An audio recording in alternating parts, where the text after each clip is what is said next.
Where are prisoners of war usually held during armed conflicts? In recent news, the treatment of prisoners of war has become a topic of significant discussion. Many are asking, where are prisoners of war usually held during armed conflicts? This question is particularly relevant as conflicts continue to unfold around the globe.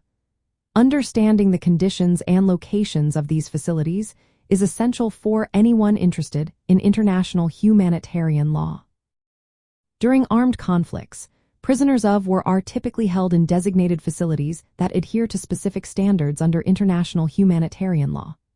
The Third Geneva Convention outlines the rules for the treatment and detention of prisoners of war.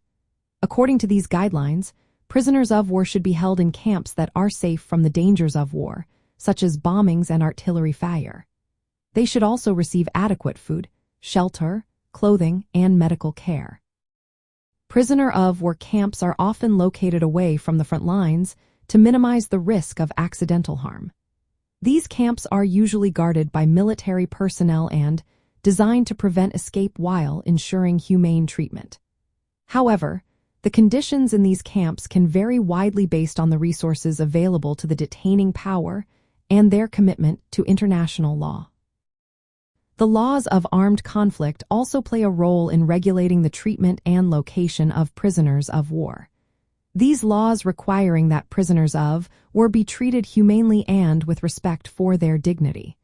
They should be protected from violence, intimidation, and coercion. Historically, prisoner of war camps have been established in various locations. For instance, during World War II, Japanese prisoner of war camps were known for their harsh conditions. In contrast, prisoner of war camps during the American Civil War were spread across the United States, with significant differences in conditions between Union and Confederate camps. The protection of civilians in times of war is closely linked to the treatment of prisoners of war. Both are covered under the framework of international humanitarian law. Civilians should be safeguarded from the effects of war, and their rights should be respected, similar to those of prisoners of war. However, in various conflicts, such as those in Gaza, Sudan, Eastern Congo, and Ukraine, the distinction between combatants and non-combatants often becomes blurred. This raises concerns about the treatment of both prisoners of war and civilians.